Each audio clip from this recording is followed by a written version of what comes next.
Hello and welcome back to Rage Gaming. My name is Hollow, this is the Kohoot, and welcome back to things you didn't know you could do in Rise and Sunbreak in general. This series focuses on the big details as well as the small, useful or just entertaining. And a huge thank you to you guys getting involved in this series, dropping these little details and suggestions in the comments. But without any further ado, let's begin the video. Alright, the very first thing I need to do in this video is apologize for a misunderstanding that happened last week. With Bahari and his new research lab, there is the new item exchange, and with that you can exchange these investigation coins for a bunch of different mantles, which is wonderful. Unfortunately, we had a misunderstanding on how you actually unlock more of these. We believed that basically you needed to get, say, a Malzeno bloodstone once before then you could buy one. As it turns out, as many of you guys let me know in the last episode, it's more like you need to hunt the monster in some way 5 times, be it actually kill it, like slay it, or capture it. And after that, it will actually have its mantle show up in this list, which is a lot more forgiving, and yeah, I much prefer that system. Essentially, I tested out how do you get more mantles and went and hunted a monster,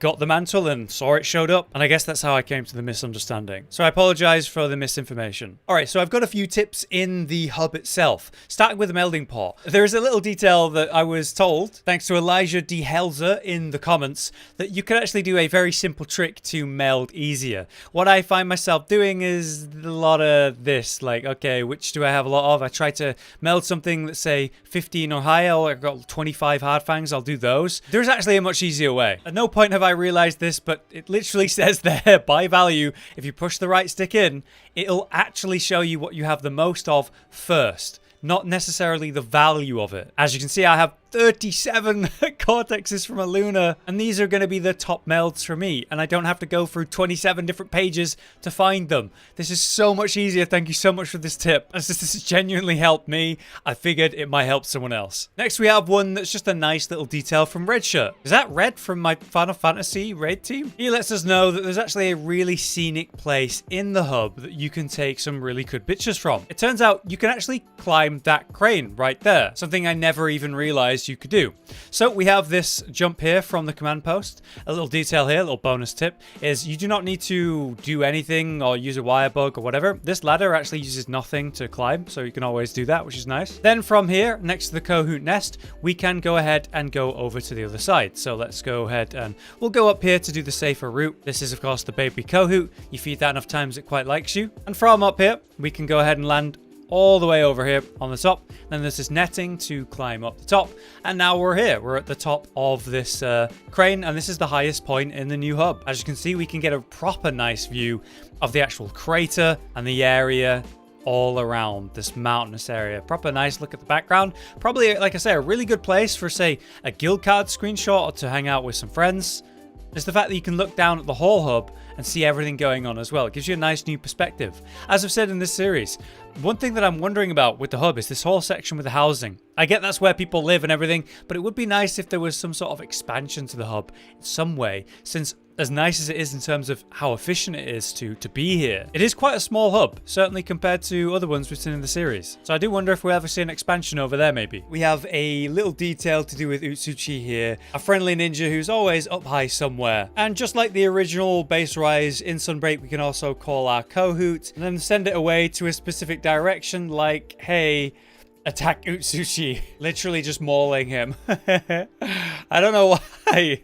I mean, all he does is help us. He's a nice enough guy, but we're very bitter about it, I guess. But in Sunbreak, he's made a friend in the form of our historian here. Earlier in the series, I show how he can actually bring the historian up to his little spot in Sunbreak, having him on his shoulders, which is quite cute. But as it turns out, that literally serves a purpose. If I were to call the Kohoot and send it flying once again at Utsuchi, using his new historian companion, something a little bit different is going to happen. The attack is going to occur, but actually, it was never an attack.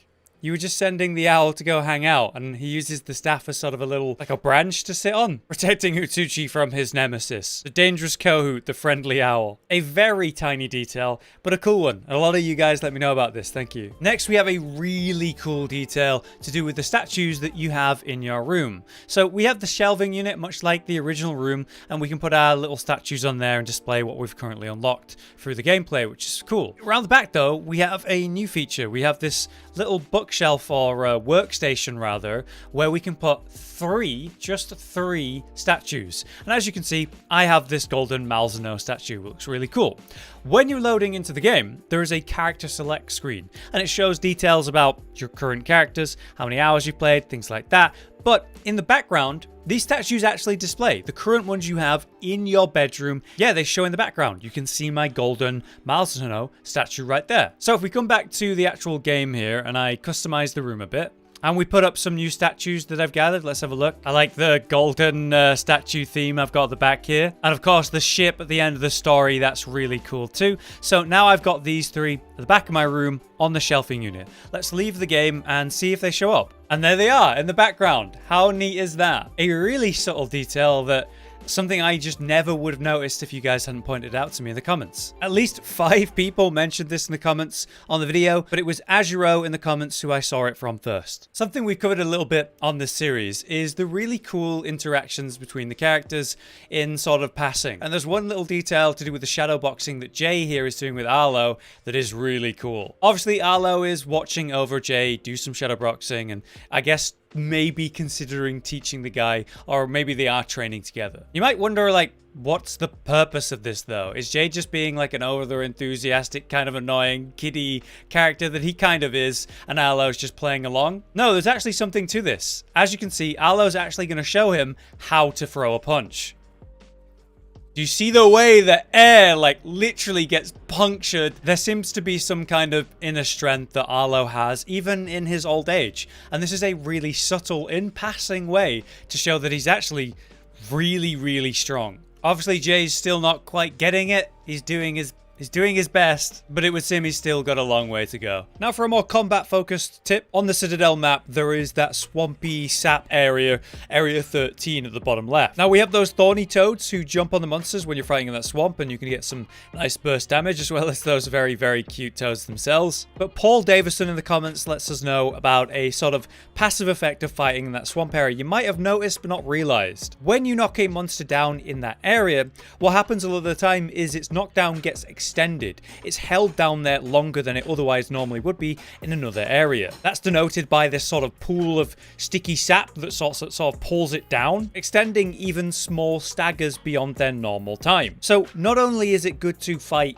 monsters in this area because you get the extra damage of the toads, but you're also able to do longer DPS or longer periods of DPS when they're staggered or knocked down, thanks to the sap itself that you're fighting in. So if you're ever on the Citadel, it's definitely worth taking a monster over there, whether you're luring them there or riding them there, or the fight just happens there. Try to fight in the Swampy Sap itself for both the double benefits of the sap holding them down and all of the toads that are going to attach at the same time. Next up, a follow-up on the AntiDobro, which we mentioned in a recent episode of this series. Something you can actually use to cleanse the frenzy and get the affinity buff right away instead of having to do that DPS check, which is really cool and effective, very useful, and kind of scary in its lore implications, I suppose. Maybe that's why this kingdom area never had to deal with the frenzy, really, because they just have this cure lying around. Now, as a follow-on to that, it has another purpose to do with Bloodblight. A lot of people actually mentioned this on the episode where I talked about how it can cure the frenzy. It turns out there is a way to get rid of Bloodblight, and that is through the AntiDobro. It's just, I don't know whether I could really recommend this. Bloodblight, yes, means you're going to heal less with a potion or something like that, but you get so much lifesteal. It's honestly wonderful to have it in many scenarios. However, if you really don't want to have Bloodblight and you want to be able to heal in full with your potions or otherwise, then you can use an AntiDobro. And as you can see, it will actually cleanse the debuff. And now I can get my full healing from other effects. The problem is, I still have taken that hit and I still have to heal. So I just don't know. A lot of people mention this and I'm surprised that it's not as effective as I thought it might be. I imagined it would give us the heal as well by cleansing it, giving us all that red health back, but that doesn't seem to be the case. Still, it is interesting that the AntiDobro is basically the only way to get rid of many statuses that otherwise you can't get rid of unless you do some sort of gameplay mechanic like the frenzy. Last up then for our tips for this video, we have one to do with getting new investigations.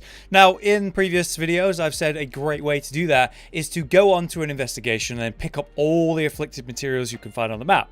That'll generate new investigations and hopefully you'll get the one you need, whatever it is you're looking for. However, there is another way you can do this and it might be a little bit more effective. At least it's more combat focused if you're into that. And that is through Nargacuga. Celestial Illusions in the comments let us know that honest, it's pretty much the best option for an anomaly hunt. This is because every time you break apart, there's a chance you can get a new investigation, right? Who better to break than Nargacuga, who is covered in these webs that are breakable. But the thing is, unlike other monsters, of course Ragnar's going to restore that web, which means you can break it again and get more investigations. It's actually a really good tip, and you can run a little bit of part breaker to speed this up if you want to, but it's not entirely necessary. But I really like it. It's a way to actually continue hunt, get master rank, get investigation levels, while also getting new investigations efficiently. And you're getting monster parts, obviously, which you can use for melding or otherwise. So Celestial, thank you very much. This works really well. I think it's a very good tip. But there you have it. That is my new set of Sunbreak things you didn't know. Hopefully some of these tips were useful. A few of them were certainly very good for me. If you have any suggestions for the series, little interesting details or big useful tips, let me know in the comments and maybe it'll be included in the series. For now though, I've been Hollow, you've been you. Thank you very much for watching, and we'll see you next time.